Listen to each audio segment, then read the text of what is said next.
today, what we are dealing with, I don't know how many parents of adolescent children are there, but even if your children are younger, it's very nice to know what you're going to face so that you can be prepared for it.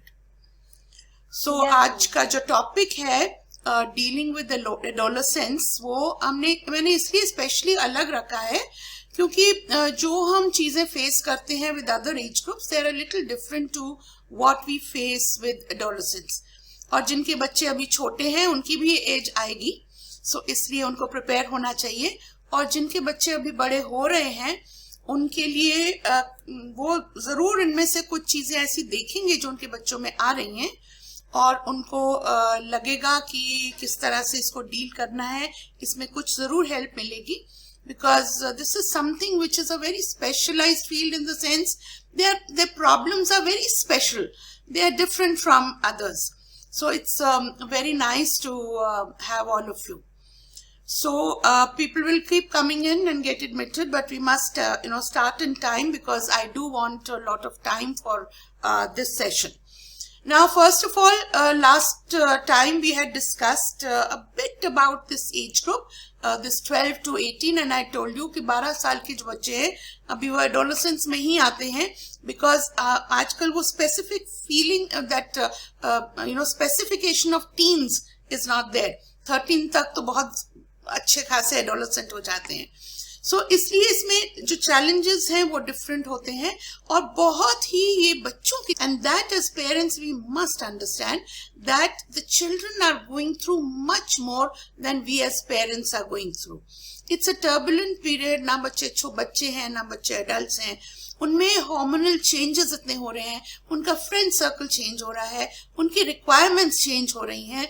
सो इसलिए वो जो अंदर से जो feel कर रहे हैं उनको पता नहीं चलता है वो कितना शेयर करें कितना ना करें. एडवाइस चाहिए भी है और नहीं भी चाहिए. So this conflicts that are coming into the children's minds have to be addressed. And because we are adults, because we are parents, and just because we have the experience, I think it is better if we are prepared for it and we make it a little more comfortable for them to transit through this age. और actually ये transition ही है. It is not that what they are going through will remain for very long. So that is why you must be careful to know कि ये चीज ज्यादा ऐसा नहीं है कि ये adults ऐसे बनेंगे. Don't judge them according to what they are, because they will turn out to be very, very different adults tomorrow. But yes, if you're not careful, if you don't, respond to their needs at this age, things can be very, very difficult later on. Now, किस तरह के उनके conflicts होते हैं? We discussed a little bit in the previous session that a lot of these days, because of the environmental, change that has come across, there's a lot of conflict in digital content, which we will take totally in a different session because that's a huge, huge challenge. There is a lot of, conflict in sexual content because they are small. They have not yet matured, yet their hormones are playing, in their lives. So कुछ उनको feelings, कुछ उनको conflicts आ रहे हैं दिमाग में, उनको पता नहीं चलता है वो कैसे डील करें. ना हमारे टाइम में क्या होता था, हमें कोई था ही नहीं आगे जिससे हम कन्फाइड करके पूछ सके. लेकिन आजकल अगर बच्चे नहीं पूछ सकते, बच्चे बहुत ओपन हो गए हैं और बहुत पूछते हैं, और स्कूल में teachers will know that children are very open and they talk openly, but there is a lot of digital content they are exposed to. So इसलिए जो उनकी इंफॉर्मेशन होती है वो टीचर्स से या पेरेंट्स से जो आती है is very conflicting to the internet experiences they have. जो वो यहाँ हम उन्हें समझाते हैं साइंटिफिकली और logically, that is very different to what they see on their internets. So there is a huge conflict. जो इंटरनेट पे दिखता है वो उनको मतलब हम उसको उस चीज से समझा ही नहीं पाते हैं कि वो रियलिटी नहीं है या कुछ. तो ये जो कॉन्फ्लिक्ट है, it's a major thing in an adolescent's life. Now, also, the expectations are different from an adolescent, than they are from a child. हम like I told you last time, कभी तो हम बोलते हैं आप बच्चे हो, आप ऐसा नहीं कर सकते हो, कभी आप बोलते हैं इतने बड़े हो गए हो फिर भी नहीं मानते हो. So these two conflicts where a child does not know कि मैं क्या हूँ. So all these things as adults, if we understand कि what are we doing, are we actually leading them on to resolve their conflicts or make it more conflicting. So generally जो problems face करते हैं parents, वो one, जैसे जैसे बड़े बच्चे होते हैं आर्ग्यूमेंट बहुत करते हैं हर एक चीज में, उनको पहले नहीं और फिर मानते नहीं है, फिर क्यों, और हर एक चीज आपसे एक्सप्लेनेशन मांगते हैं. बच्चा छोटा होता है वो मान जाता है, आपने एक बार बोला मम्मी ने जो बोल दिया वो ठीक है, टीचर ने बोल दिया वो भी ठीक है. But as the child grows he gets his own identity. उससे लगने लगता है मैं भी कुछ हूँ, तो इसलिए मेरी भी मानी जानी चाहिए, मुझे भी नॉलेज है. सो वो आर्ग्यूमेंटेटिव होता है. हम एज एडल्ट्स क्या करते हैं, हम उसे बोलते हैं shut up, how dare you. Teachers बोलते हैं how dare you argue with us. Parents बोलते हैं हाउ डेयर यू, आपको रिस्पेक्ट नहीं है. तो वो अपनी जो भी उसके दिमाग में क्वेश्चंस हैं वो एक रिबेलियन बन जाता है. उसके दिमाग में हो जाता है कि अच्छा मेरी तो कोई सुनता ही नहीं है, अपनी बोले जाते हैं. सो एज अ रिजल्ट वो आर्ग्यूमेंटेटिव, आपके ओवर्ट नहीं भी होगा तो अंदर ही अंदर वो उसको आर्ग्यूमेंट्स आएंगे, उसके मन में क्वेश्चंस आएंगे. फिर वो एरोगेंट हो जाता है कि मैं कुछ हूं, अभी मैं भी एक प्रॉपर आइडेंटिटी बन गया हूं, मेरी ओपिनियन कंसिडर होनी चाहिए. So that we treat it as arrogance. उसकी आइडेंटिटी है, हमारे लिए एरोगेंस है. फिर उसमें आता है गुस्सा. गुस्सा उसे अपने से होता है क्योंकि जो उससे एक्सपेक्ट किया जा रहा है वो नहीं कर पा रहा. गुस्सा उसे एनवायरनमेंट से होता है कि ये सब चीजें जो हैं ये सब जैसे मेरे खिलाफ जा रही है. और धीरे धीरे या तो एंगर वो बाहर आएगा एज एंगर, एज वायलेंस, और नहीं तो वो रिक्लूस हो जाएगा कि वो अंदर ही अंदर जो है अपने गुस्से को पिएगा और वो धीरे धीरे डिस्कनेक्ट हो जाएगा. उसको बहुत ज्यादा अच्छा नहीं लगता है कि घर में लड़ाई दिखे या पीस नहीं हो, तो वो अंदर ही अंदर चलता जाएगा. बहुत पेरेंट्स की कंप्लेंट्स होती हैं कि बच्चे जो है वो हमसे बात ही नहीं करते हैं, उनसे कुछ भी पूछो तो वो जवाब नहीं देते हैं. Because actually the child does not want to interact with you, क्योंकि आपके रिस्पॉन्सेस जो हैं उसकी प्रॉब्लम्स एड्रेस ही नहीं कर पा रहे हैं. वो समझते हैं समझेंगे तो नहीं तो बोलूं क्या. So these are the normal problems that adolescents have. Now why do they not connect? What is it? Why do they not obey? Why do they not connect? First of all, हम उनको जो भी boundaries देते हैं उनकी समझ में नहीं आती है, क्लियर नहीं होती है. क्या आप कर सकते हो, क्या आप नहीं कर सकते हो.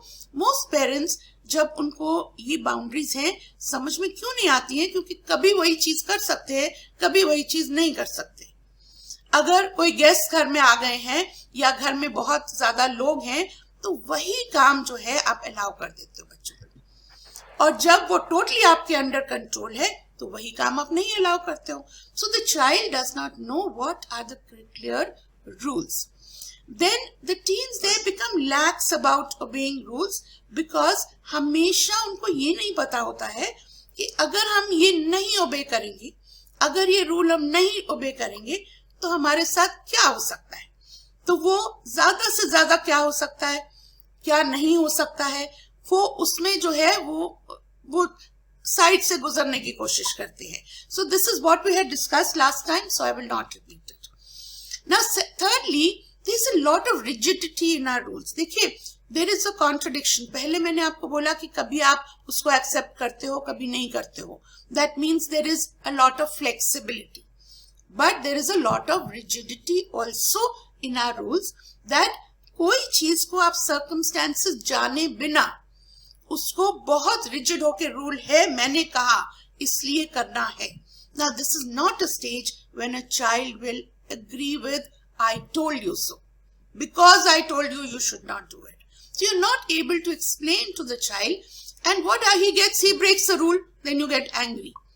When you get angry, he gets rebellious. Now, sequence क्या है? First, you set a rule, he breaks it, you get angry. Then, when you get angry, you give him some punishment. He rebels, then he gets angry. Now there is a clash of egos. Parents और बच्चे का clash of egos है कि वो सोचता है कि मैं ठीक हूं, आप सोचते हो आप ठीक हो. Then the punishment, gradually in your mind, what you're thinking is कि इसको जो है, what does the child think? He can get the better of me. So your ego becomes higher and you punish him beyond the point where he should be punished. Now he thinks of it कि मेरे जो parents हैं मुझे suffer कराना चाह रहे हैं. They want to hurt me. So he gets more hurt. So basically, discipline means just to teach. It is not about punishment. It is not about ego कि आप कितना उसे अपनी power दिखा सकते हो. Because then a child is most likely to rebel. Once it becomes a power game between a parent and a child, the child will rebel. So this is an age when maximum he will defy. He will try and check your limits कि कहाँ तक आप उसके बस में आ सकते हैं. So he will defy an order just to see till where I can go. Also, a very big problem, in this is when a child is small. He does not question you so much. He accepts you as you are. But as a child grows, he becomes judgmental. So the moment you are not a good role model, you are not doing, what you preach, the child is gradually losing respect for you. This is, a very common problem where children, especially boys, they don't respect their fathers because जो fathers, suppose even I'll just take a small example of drinking. Now a father drinks, a father comes home, he shouts. Now the child is seeing all that. How will he listen to a father who tells him, be calm, don't drink, don't, as the child is going out, ये बुरा होता है, drugs बुरे होते हैं, alcohol बुरा होता है. So with this, how do you expect a बच्चा क्योंकि डर से बोल नहीं पाता है? Naturally he wants to question you. What about you? But he cannot do that. Because we have brought them up with so much of, psychological pressure that you cannot backchat, you cannot hit back. So all that develops as an anger inside him. The child is too young to understand that there may be, it is, every human being is a human being. His parents are not gods, but he wants to see them as gods. He wants to see them as perfect. So that is why it's very important to be good role models during this age. Thirdly, like we talked about last time, peer pressure. उसके friends कैसे हैं? Friends जो हैं, अगर उससे defiance पे और उसे disobedience पे अगर उसे goading कर रहे हैं, तो very surely you will think just to remain friends with his circle, he will do all that. No matter आप उसे कितना ही सिखाएं, लेकिन he needs friends. If we see in classes, जिन बच्चों के दोस्त नहीं बनते हैं, वो उनके ऊपर इसका साइकोलॉजिकल इम्पैक्ट क्या होता है. It's a need in a child to have friends, to be accepted by friends.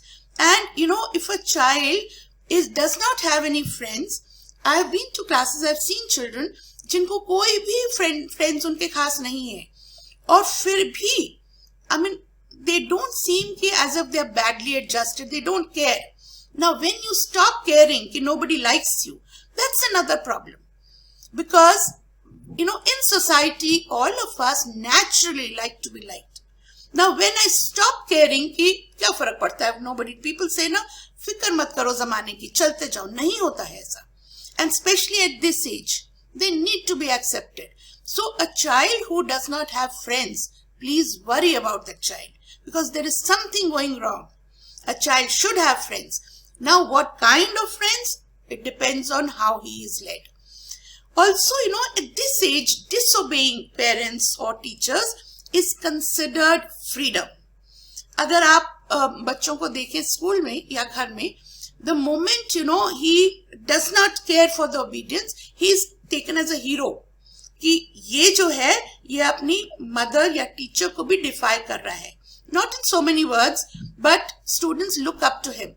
तभी आपने देखा होगा, teachers especially will vouch for that. In class, ये जो बुलीज हैं या जो बच्चे चाहे पढ़ाई में इतने अच्छे नहीं हैं लेकिन who are arrogant, उनको जो बाकी स्टूडेंट्स हैं उनको किसी ना किसी वजह से एक रिस्पेक्ट से देखते हैं, because they can not do it. उनको लगता है हम डरपोक हैं, ये कर लेता है. So if we are aware of all this, we will know how to deal with it. We'll know what to do with it. So now what can you do as a parent? What is your role? First of all, in every household, a frank, free discussion is a must.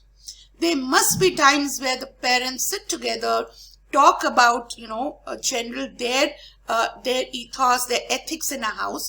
क्या उनके घर के संस्कार हैं, क्या उनके घर की एक्सपेक्टेशंस हैं, किस तरह, even stories. I am not saying preaching, ये नहीं कि आपके दादा ये चाहते हैं, मैं आपके पापा ये चाहते हैं, but in terms of stories which are real stories की ऐसे इन घरों में हुआ. And teach children that every household is different. The child can not compare his own household to ABC, because हर एक घर के जो वैल्यूज हैं वो डिफरेंट होती हैं, एथिक्स डिफरेंट होते हैं, मजबूरियां डिफरेंट होती हैं.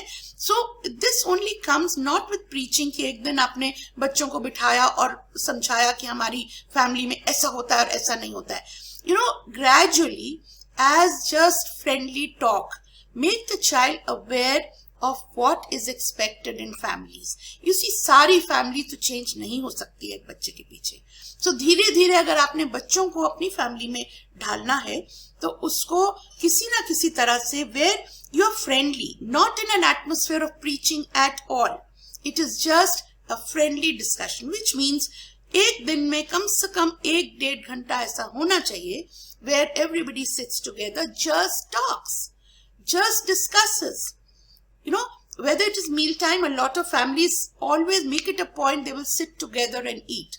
It's a wonderful thing because during eating there should be no, sarcasm, nothing, no punishment brought up कि तुमने ये किया था, तुमने, उसके performance पर. It should be just easy talk. Discuss these events, give them some inputs. So as a result, the child gets that very warm feeling कि हमारा घर में everybody is together. And that love and warmth, वो उसको इतना अच्छा लगना चाहिए कि the fear of losing that family warmth should be a deterrent for him. कभी भी उसे लगे कि मैं ऐसा करूंगा तो उसे first time लगे कि इससे मेरी family hurt होगी, इससे मेरी मदर को बुरा लगेगा. So that emotional burden on a child, restricts him from doing anything which he should not do. Secondly, there should be very clear things about what you expect out of him. Wishy-washy ऐसा नहीं कि ये भी चलेगा और वो भी चलेगा. There are certain things which are non-negotiable. Like कुछ चीजें अगर आप ऐसे उनको बता के रखें या घर में पूरा सबको मालूम हो कि ये चीजें तो एक्सेप्ट किसी हालत में नहीं होंगी. So whether it is big things like drinking and drugs, whether it is lying, whether it is and very major things, ये नहीं कि फर्स्ट आना एक्सेप्ट नहीं होगा. Things which are basic values in life. So अगर ये acceptable नहीं है, so that is very clear to the child. And also whatever you say, you should mean it.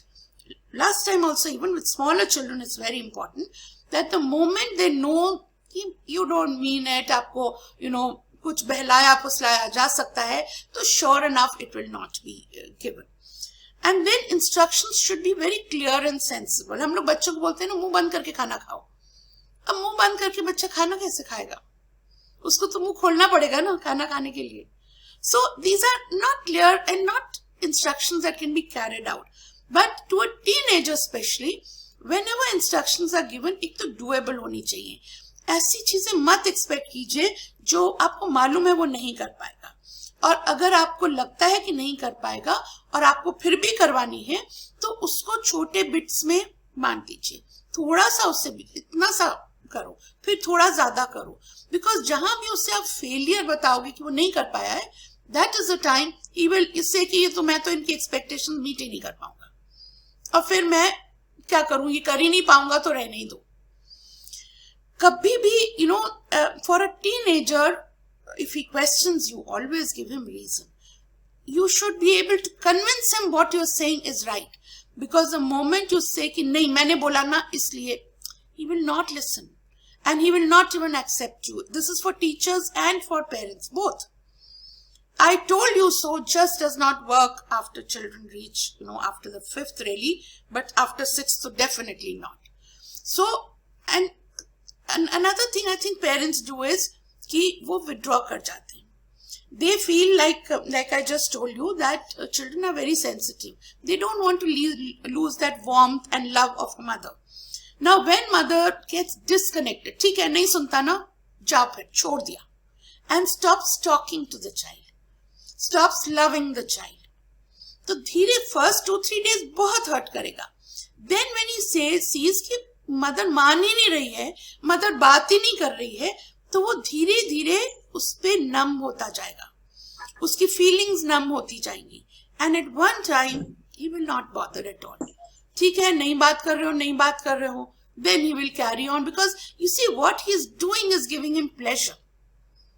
अगर वो कोई भी चीज ऐसी कर रहा है जो आप नहीं चाहते और कर रहा है, तो उसको वहां कहीं कुछ ना कुछ तो खुशी मिल रही है, तो वो एक लिमिट तक ही आपकी फीलिंग्स की परवाह करेगा. उसके बाद इट्स फ्रीडम फॉर हिम कि मदर नहीं बोल रही, मेरे से नहीं बात कर रही, वेरी गुड, नाउ तो I can do anything because इससे ज्यादा तो हर्ट हो ही नहीं सकता है. So stay connected with the children, don't carry things too far. आज जो बात हुई उसको वहां पे it should stop. Like I think एक बहुत अच्छी मैरिटल एडवाइस देते हैं लोग कि आज का झगड़ा आज के उसमें करके सो जाइए, सुबह उठ के उस झगड़े को हस्बैंड वाइफ भी कैरी फॉरवर्ड ना कीजिए. This goes for children also.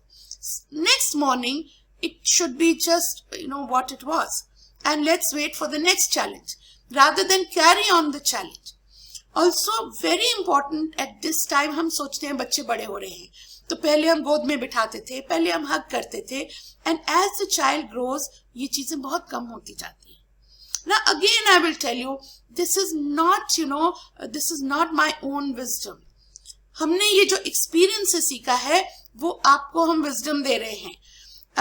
I'll tell you once, my daughter was about 4-5 and she had this habit कि रात को I used to tuck her in bed and give her 1 kiss. Now उसके बाद she would carry on 2 kisses more, 5 kisses more, and इतना ज्यादा 30, 40, 50 kisses. So one day I just got fed up. I had a lot of work to do, so I said forget it. No kisses, no kisses. She says okay, 2 more, 3 more. I said no. She says you don't like to kiss me. I said no, I don't like to kiss you all the time. You're kiss. That day she says, one sentence she said, okay, if you don't like it, I will not do it. And that girl at 5, 6 or maybe 7 she was, that time onwards, she stopped hugging and kissing. And then I realized what a blunder I had done. It took me so many years to get that back in her. And then, every time थोड़ी awkward सी feeling थी. I had to shed my ego. I had to, really work at it because I had made that blunder one day. And let me tell you, 1-2 दिन की बात नहीं थी. This carried on for a couple of years. कितने 2-3 साल मैंने फिर उससे धीरे धीरे revive किया.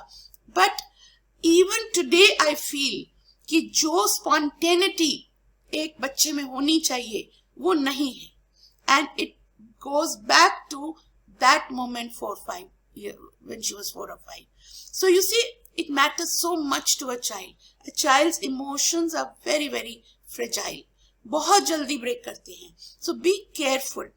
And whereas this is concerned, थोड़ा सा, it is when a child is going to bed, थोड़ा sit with the child, spend time with the child. Nothing is more important. Your, giving food to the family is not as important. Your looking after the guests is not as important. Those, I also did that because I was busy doing so many other things. Now, what did I gain by looking after my kitchen, or maybe I had a guest? I don't remember. But जो भी मैंने किया, was that more important? No. So spend that time because the child feels special कि मेरी mother ने सबको neglect करके देखो मेरे साथ ये टाइम स्पेंड किया है. So that time is very very important. Also, these rules and consequences should be very, very clear in a household. कि अगर आपने ये किया है तो आपको, and consequences are not punishment. It is not कि मार होगी, पिटाई होगी or anything like that. Consequences are कि ये अगर आपने किया है तो आप ही डिसाइड करो. And teenage children, it works very well when you tell them कि you decide your punishment. So many times I've been to classes, school में, and I said, okay, if you don't do this, you tell me how should I punish you. And I have got this response always from children. Okay, ma'am, then you can, send me out of class, or I'll write 100 times, or even, students have told me, ma'am, if I don't do it, you give me one slap. Now you see, even tomorrow if I give a slap to a child, the child will know choose तो उसने किया था. So let the child decide the punishment. If you do this, तो क्या आपका punishment होगा, आप ही बताओ. Now children, जब आप उनको ये choice देते हो, you won't believe, try it. They choose the most harsh punishments for themselves. वो कभी भी ये नहीं बोलेंगे आप मुझे excuse कर देना. So many times on Teachers' Day we have this. Students, they choose the harshest punishments. They know कि जो उन्होंने गलती करी है उसको वो punishment या जो भी loss है वो लेना पड़ेगा. Also another good thing is कि जो भी उन्होंने damage किया है उसका repair भी वो करेंगे. Now it is not only about things. अगर आपने उस एक बच्चे को trust किया है और उसने उसको झूठ बोला है, उसने क्या damage किया, आपका trust damage किया है. So tell them now, you have damaged I trusted you so much, which you should. Trust the children blindly till they damage the trust. Do not, always think कि ये इसने ऐसा किया होगा. शक नहीं करो बच्चों पर तब तक जब तक वो आपका भरोसा तोड़े नहीं. जब भरोसा तोड़ा तब उसको बोलो ये भरोसा वापस लाने के लिए अभी आपको इससे कम से कम 10 टाइम ज्यादा करोगे तो मेरे मन में ये भरोसा फिर से जागेगा. So then that is the punishment of becoming 10 times as good.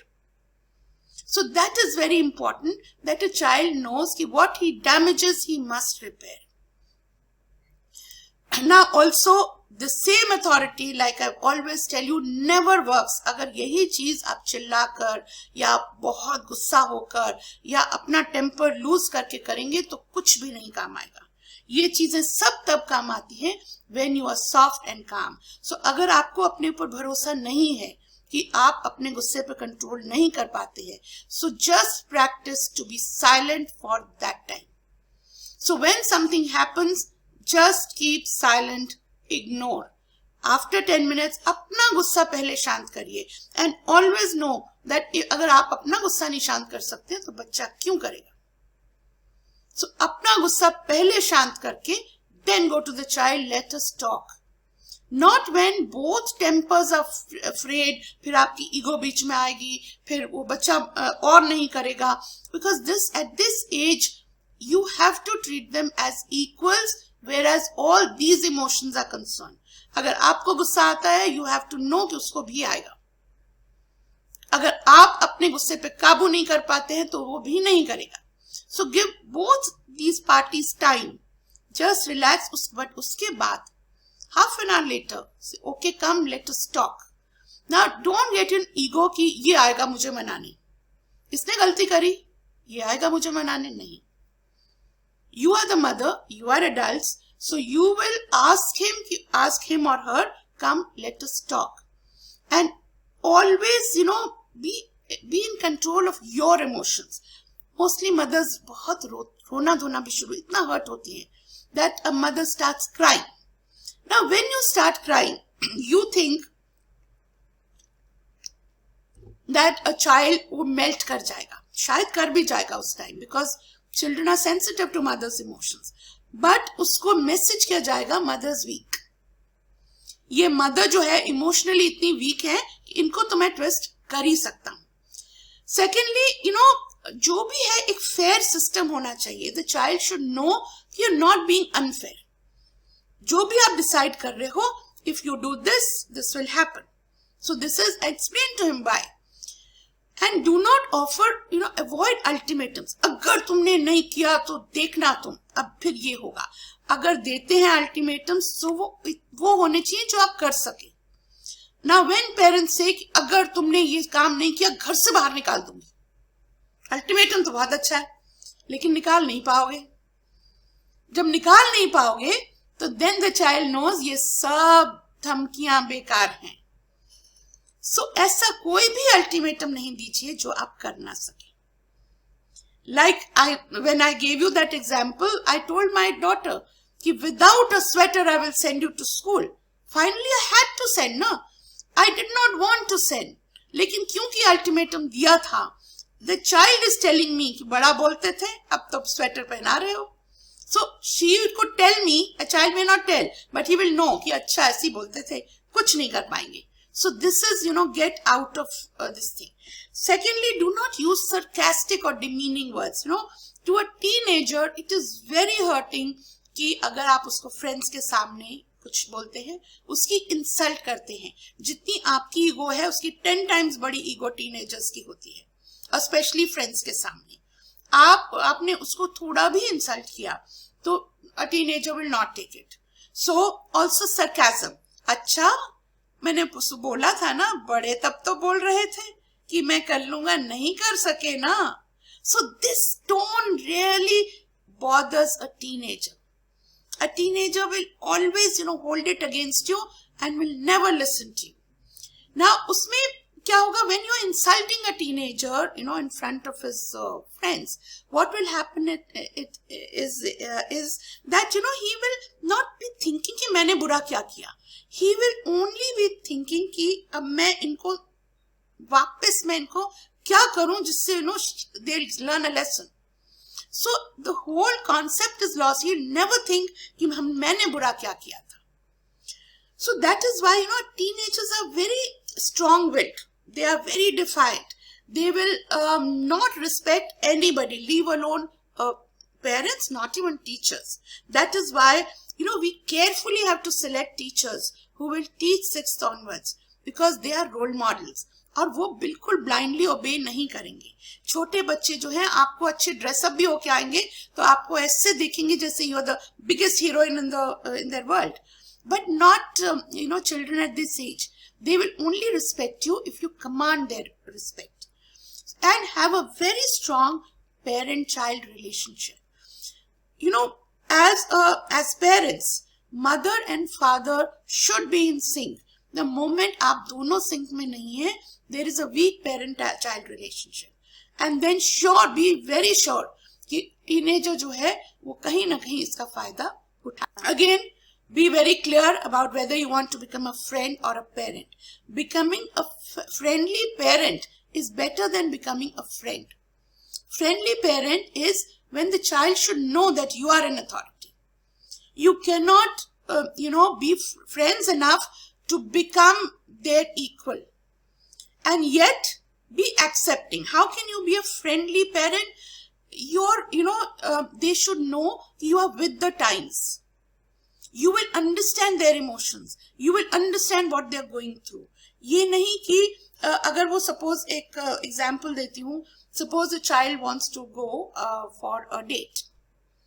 Date means not they're too small to probably in India to go for a date like that, but the child wants to go with a friend.